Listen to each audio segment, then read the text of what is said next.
আসসালামু আলাইকুম রহমতুল্লাহি আবরকাতুহু। সম্মানিত দর্শক, অবস্থা দৃষ্টে মনে হচ্ছে বাংলাদেশের সঙ্গে আমেরিকার যে সম্পর্ক, সেই সম্পর্কটিকে অনেকটা সাঁড়াশির মতো করে আমেরিকা চেপে ধরেছে। এই অঞ্চলে আমেরিকার কতটুকু স্বার্থ আছে, বা আগামীতে বাংলাদেশ নিয়ে আমেরিকা আসলে কিভাবে খেলতে চাচ্ছে, এই বিষয়গুলো নিয়ে আমরা হয়তো এখনো আন্দাজ করতে পারছি না। এবং এটা যে আমাদের দুর্বলতা বা অক্ষমতা, ঠিক তা নয়। মূল ব্যাপার হলো যে প্রযুক্তিতে যে জাতিগুলো এগিয়ে থাকেন, অর্থ কড়ি, টাকা পয়সা, ধন সম্পদ ইত্যাদি, যখন কোনো একটা জাতি একেবারে উৎকর্ষতার চরম শিখরে পৌঁছে যায়, তখন তাদের আবেগ, অনুভূতি, চিন্তা করার ক্ষমতা এবং ভবিষ্যৎ প্ল্যানিং যে ক্ষমতা, সেই ক্ষমতাগুলো এক্সট্রিম পর্যায়ে চলে যায়। ফলে বাংলাদেশ নিয়ে আমেরিকা আসলে কি চিন্তা করছে, সেটি এদেশের প্রধানমন্ত্রী, সাবেক প্রধানমন্ত্রী থেকে শুরু করে আমরা যারা আমজনতা রয়েছি, আমাদের মন মস্তিষ্কে ঢুকবে না। 3-4টি উদাহরণ বলি।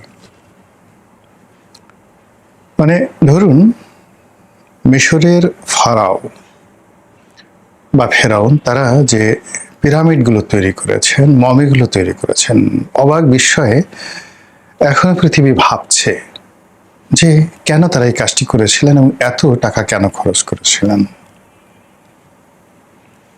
আজকে 5,000 বছর ধরে আমরা সেই ফেরাউন এবং পিরামিডদেরকে নিয়ে গবেষণা করছি। চীনের মহাপ্রাচীর কেন আজ থেকে 5,000 বছর আগে তারা শুরু করেছিল এবং কন্টিনিউয়াসলি 3,000 বছর ধরে এটির নির্মাণ কাজ চলেছিল কেন?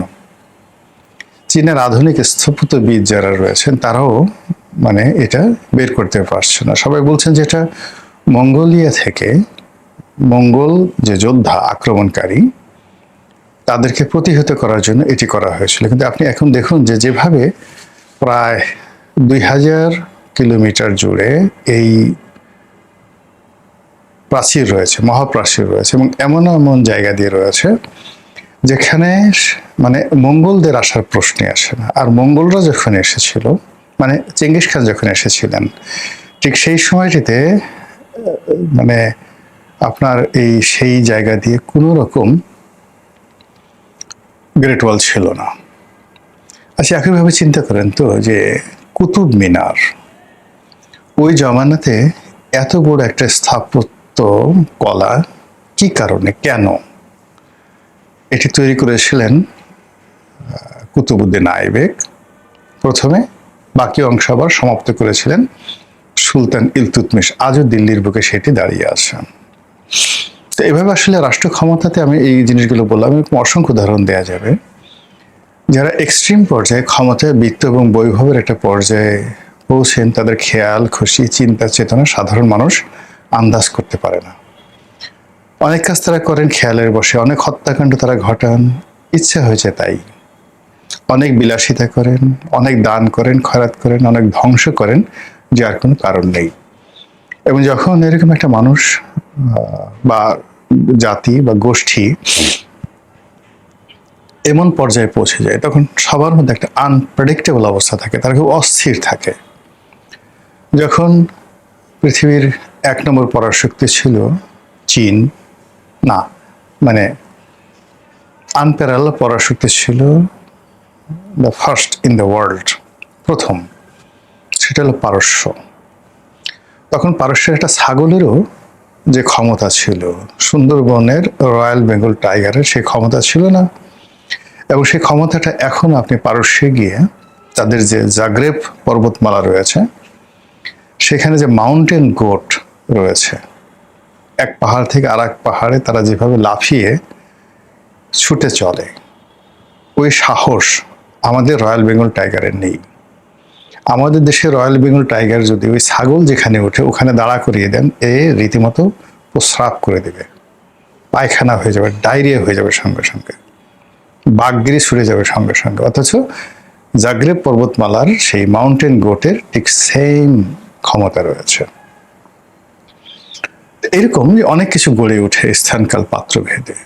তো সেই দিক থেকে বাংলাদেশকে নিয়ে আসলে আমেরিকার যে খেলাধুলা প্রয়োজনীয়তা আমরা বুঝতে পারছি না, কিন্তু অবস্থা দৃষ্টি মনে হচ্ছে যে তারা বাংলাদেশকে খুব একেবারে একটা অক্টোপাস যেভাবে ধরে ঠিক ওভাবে চারিদিক থেকে তারা ধরেছে। তারপর একটা সাঁড়াশি দিয়ে যেভাবে একটা উত্তপ্ত জিনিস বা চাদর বেদর করে যে সকল জিনিস সেগুলোকে যেভাবে একটা সাঁড়াশি দিয়ে ধরে আমরা ধরি, ওইরকম সাঁড়াশি দিয়ে বাংলাদেশের সব কিছু আমেরিকা এখন নিয়ন্ত্রণ করতে চাচ্ছে। তারা বাংলাদেশের ট্রেড অ্যান্ড কমার্স, তারা বাংলাদেশের জাতীয় সংসদের দক্ষিণ চত্বরে তাদের স্বাধীনতা দিবস পালন করা থেকে শুরু করে আরো অনেক কিছু তারা করে চলেছে এবং করে যাচ্ছে, এবং এটার কোনো খামতি নেই বা এটার কোনো যাকে বলা হয় বিরতি নেই। তারা কি জোর করে আমাদের কাছ থেকে করিডোর আদায় করবে?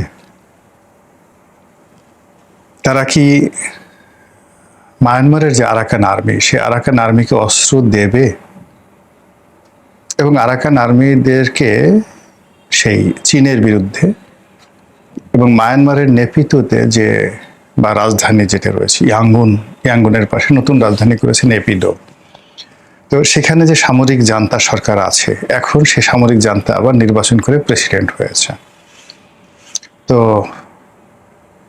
তার বিরুদ্ধে যুদ্ধ করবে? এবং ওখানে তারা যে মায়ানমার অ্যাক্ট বা বার্মা অ্যাক্ট 1953 দিকে বা 50-এর দশকে তারা করেছিলেন, সেটা কেন এই মুহূর্তে এসে 2026 সনে তারা এখনই বাস্তবায়ন করতে চাচ্ছে? বিশ্বাস করেন আমরা এগুলো নিয়ে আলোচনা করতে পারি, কিন্তু এগুলো নিয়ে একটা সামারি তৈরি করা বা স্থিরভাবে কোনো কিছু মানে বলা, এটা আমাদের পক্ষে সম্ভব নয়। তো আমেরিকা যে ফাঁদ দীর্ঘদিন ধরে পেতে আসছিল, সেটা আপনি 80-র দশক থেকে ধরেন, একেবারে এরশাদ জমানা থেকে ধরেন, পাকিস্তান জমানাতে তারা একদম 100% ওকে ছিল যে এ দেশ তাদেরই, তারা যে কোনো সময় বার্মা অ্যাক্ট করতে পারবে, টুডে অর টুমরো। তারা অপেক্ষা করছিল, কিন্তু 71-এর মুক্তিযুদ্ধটি একেবারে তাদের হিসাবের বাইরে হয়ে যায়। তারপর তারা জমের মতো ভয় পেত বঙ্গবন্ধুকে, ভীষণ রকম ভয় পেত। ফলে বঙ্গবন্ধুর জীবদ্দশায় তাকে মারার জন্য, তাকে শেষ করার জন্য, তার রাজনীতি শেষ করার জন্য সর্বশক্তি নিয়োগ করেছে আমেরিকা। জিয়া রহমান সাহেব যখন এলেন, পুরো সময়টা ছিলেন ঝড়ের গতিতে তিনি ঘুরে বেড়িয়েছেন। তার সঙ্গে আমেরিকা বন্ধুত্ব করার চেষ্টা করেছেন, তিনিও আমেরিকার সঙ্গে বন্ধুত্ব করার চেষ্টা করেছেন, কিন্তু ওই সময়ের কারণে ফাঁদটি তৈরি হয়নি। কিন্তু এরশাদ জমানাতে এরশাদের সঙ্গে আমেরিকার ভারতের মধ্যপ্রাচ্যের একটা অসাধারণ সম্পর্ক ছিল। ঠিক ওই সময়টাতে আমরা রাজপথে কতগুলো স্লোগান দিতাম, যেমন বঙ্গবন্ধুর জমানাতে যেটা দেওয়া হতো, রুশ ভারতের দালালেরা হুঁশিয়ার সাবধান, আর মার্কিন সাম্রাজ্যবাদ নিপাত যাক, এই ব্যাপারে প্রায় সবাই ঐক্যমত্য ছিল 80-র দশকে। এবং আপনাদের মনে আছে যে বায়তুল মোকরমের এদিকে একটা আমেরিকান কালচারাল সেন্টার ছিল, একবার সেই কালচারাল সেন্টারে আগুন ধরিয়ে দেওয়া হয়েছিল। তাহলে বোঝার চেষ্টা করুন যে আমেরিকাতে মানে আমেরিকা যে বাংলাদেশের ব্যাপারে নাক গলাচ্ছে, এটা দীর্ঘদিন ধরে। তারা সেই 70-এর দশক থেকে তারা সমাজের বিভিন্ন স্তরে তাদের এজেন্ট তারা নিয়োগ করে যাচ্ছে, সাংবাদিকদের মধ্য থেকে, ব্যবসায়ীদের মধ্য থেকে, সম্পাদক, মালিক, রাজনীতিবিদ, অনেকের মধ্য থেকে তাদের যে আমেরিকান কালচারাল সেন্টার রয়েছে, সেই কালচারাল সেন্টার, USAID, এরপর অন্যান্য যে সকল দাতব্য সংস্থা রয়েছে সেগুলোর মাধ্যমে এবং আমেরিকার অনেকগুলো NGOর মাধ্যমে এগুলো করে এখন একেবারে তারা পরিপূর্ণ। আমাদের সমাজের যত বড় বড় রুই, কাতলা, মৃগেল, পাঙ্গাস, বোয়াল যা কিছু দেখেন আমাদের সমাজে, বেশিরভাগই কিন্তু প্রায় অলমোস্ট 90% এই বড় বড় মাছগুলো, এগুলো আমেরিকার কেনা, মানে কৃতদাস, চাকর। তারা চাকর, তাদের স্ত্রী চাকর, তাদের সন্তান সন্ততি চাকর, পুরো পরিবার চাকর, সারাদিন বাসায় বসে বসে আমেরিকার জিকির করে। তো ঠিক সেই অবস্থাতে শেখ হাসিনার পরিবর্তন হয়েছে, পটও পরিবর্তন হয়েছে, তার ক্ষমতা চলে গিয়েছে। সেই ক্ষমতাতে প্রথমে ইউনূস আসছেন, তারপর এখন তারেক রহমান সাহেব আসছেন। কিন্তু দিনকে দিন ক্ষমতা পরিবর্তন হচ্ছে, কিন্তু আমেরিকার যে প্রভুত্ব, আধিপত্য এবং রাজত্বর যে ধারাবাহিকতা আমরা দিনের আলোতে যেটা দেখছি, এতে কমছে না, বরং বেড়ে যাচ্ছে। এবং আগামীতে যে রাজনীতির পট পরিবর্তন হবে, ইভেন যদি কখনো আওয়ামী লীগ চলে আসে, আওয়ামী লীগ অতীতের মতো আর মানে যাকে বলা হয় তিড়িং বিড়িং করে লাভ হবে না। তারা এখন আমেরিকার যে কর্মকাণ্ডগুলো রয়েছে, সেই কর্মকাণ্ডগুলো তারা চালিয়ে নেবে। তারা সেই মায়ের ডাককে মাথায় করে নাচবে। এবং এখন যাদেরকে আপনি দেখতে পাচ্ছেন, ইউনূস জামানাতে যাদেরকে দেখতে পাচ্ছেন, তাদের অনেককেই আবার আওয়ামী লীগের সঙ্গে দেখতে পাবেন যে খাতির হয়ে গেছে। এখন আওয়ামী লীগের দুঃসময় যে সমস্ত মানুষ মানে যাকে বলা হয় কণ্ঠ মিলাচ্ছে, আওয়ামী লীগের যদি কখনো সুসময় আসে, আপনি নিশ্চিত থাকেন যে ইউনূস জামানার এবং বর্তমান জামানার অনেক মধুমাছি ডাইরেক্ট শেখ হাসিনার কাছে বা ক্ষমতার কেন্দ্রে যে থাকবেন তাদের কাছে পৌঁছে যাবে। এবং এখন যারা লাফালাফি করছেন, তারা ছাগলের 3 নম্বর শিশু হিসেবে ওই সময়টাতে শুধু একটা লাফ দেবে, তাও সম্ভব হবে না। এইভাবে তারা পুরো জাতিকে যাকে বলা হয় অক্টোপাসের মতো চেপে ধরেছে। এই যে আমাদের সমাজে অন্ডকোষ ফাটিয়ে দেওয়ার কালচার শুরু হয়েছে। একজন ভিক্ষু তার যে অর্থ সেটি ছিনিয়ে নিয়ে ছিনতাইকারীরা তাকে মেরে ফেলছে, একজন ভিক্ষুকের। এই যে ঘটনাগুলো, এসে মানে একটা ফেইল, এটা সমাজে ফেল করছে, মানুষের নীতি নৈতিকতা ফেল করছে। এটা কিন্তু যাকে বলা হয় পশ্চিমাদের একটা চক্রান্ত।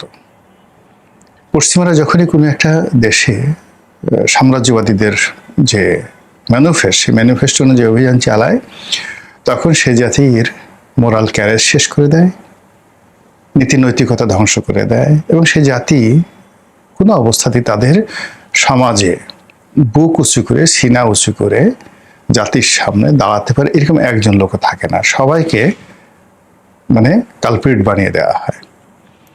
আপনি এখন চিন্তা করুন তো 1980 সনে, ইভেন 1990 সনে আমাদের এই জাতির যে সকল মানুষজন ছিলেন যাদেরকে মুরব্বী বলা হতো, ধরেন একজন সাংবাদিক ফয়েজ আহমেদ, একজন নির্মল সেন, কিচ্ছু ছিল না, কিন্তু একেবারে সাধারণ একজন মানুষ, কিন্তু তারা বিএনপি এবং আওয়ামী লীগ এই দুটো দলকে একত্রে বসাতে পারতেন। তারা এরশাদ সাহেবকে আওয়ামী লীগের সঙ্গে বিএনপির সঙ্গে ঐক্যবদ্ধ হতে বাধ্য করতে পারতেন, এতটুকু ক্ষমতা ছিল। ফয়েজ আহমেদ একজন সাংবাদিক, ওই যে একটা কবিতা লিখেছেন, টিয়ে তোর বাড়ি কোথায়, টিয়ের, আপনারা হয়তো অনেকে মানে ভুলে গেছেন। কিন্তু এই যে দুই নেত্রীর মধ্যে যে মিলন বা তাদের মধ্যে যে সমঝোতা, শেখ হাসিনা এবং খালেদা জিয়ার মধ্যে পুরো কাজটা কিন্তু সেই ফয়েজ আহমেদ সাহেবরা করে দিয়েছিলেন। এখন একজন নির্মল সেন, একজন ফয়েজ আহমেদ এই সমাজে আছে? প্রথমত নেই। আর সমাজে এরকমভাবে যদি কেউ ফয়েজ আহমেদ হওয়ার চেষ্টা করে, প্রথমত তাকে আওয়ামী লীগের দোসর, জামাতের দোসর, বিএনপির দোসর, ভারতের দোসর, আমেরিকার দোসর, তুমি কার মামুরে, ইত্যাদি ইত্যাদি যাচ্ছে তাই ভাষায় গালাগালি করে এই যে আমাদের সমাজে একটা বিশ্রী পরিবেশ তৈরি হয়েছে। এই যে পরিবেশ তৈরি হওয়ার পেছনে অপসংস্কৃতি, অপপ্রচার যা কিছু হচ্ছে, তার প্রতিটির পেছনে পশ্চিমাদের মদত রয়েছে। আর এরকম একটা পরিবেশ পরিস্থিতি যদি বিশৃঙ্খল না হয়, তাহলে তারা তাদের যে কাঙ্ক্ষিত লক্ষ্যবস্তু, সেই লক্ষ্যবস্তু তারা আক্রমণ করতে পারে না, কাঙ্ক্ষিত মাকাম গন্তব্য সেখানে তারা পৌঁছতে পারে না। কাজেই এই যে বাংলাদেশের এখন যে সব কিছু এলোমেলো, আর্থিকাতে এলোমেলো, তারপর প্রশাসন এলোমেলো, পুলিশ এলোমেলো, সব জায়গাতে ফ্রাস্ট্রেশন একটার পর এক বাড়ছে, কান্না চারিদিক থেকে বাড়ছে। এবং কোনো মানুষ, এমনকি যারা বিএনপিতে আছে, বিএনপির যে সমস্ত লোক খেলোয়াড় 3 মাস আগে বা 4 মাস আগে খুব শক্তিশালী ছিল, সে সকল খেলোয়াড় চলে গেছে, নতুন আরেক দল আসছে। তারপর বিএনপির দুঃসময় যে সমস্ত আমলা কামলা কর্মী যারা ছিলেন, তারা সবাই ঘরে উঠে গেছেন। এরপরে যখন ইউনূস জামানাতে আসলো নিয়োগ বদলিতে, হঠাৎ করে বিএনপি যে সমস্ত লোক খুব কাছাকাছি এলো তারা কেউ নেই। ঘুরে ফিরে দেখা যাচ্ছে যে ইউনূস জামানাতে যারা শক্তিশালী ছিলেন তারাই এখন বিএনপি জামানাতে শক্তিশালী। এই যে একটা অবস্থা, এবং একই সঙ্গে আপনি দেখেন জাতিসংঘের যে নিয়োগগুলো হচ্ছে, বিভিন্ন দূতাবাসে যে নিয়োগগুলো হচ্ছে, প্রশাসনের যে নিয়োগগুলো হচ্ছে, প্রায় সবারই আমেরিকার একটা চমৎকার লবিং রয়েছে, IMF এর একটা লবিং রয়েছে, এবং পশ্চিমাদের গ্রিন সিগন্যাল ছাড়া এখানে বড় বড় পদ পদবিতে যাওয়াও যাচ্ছে না, টিকে থাকা যাচ্ছে না।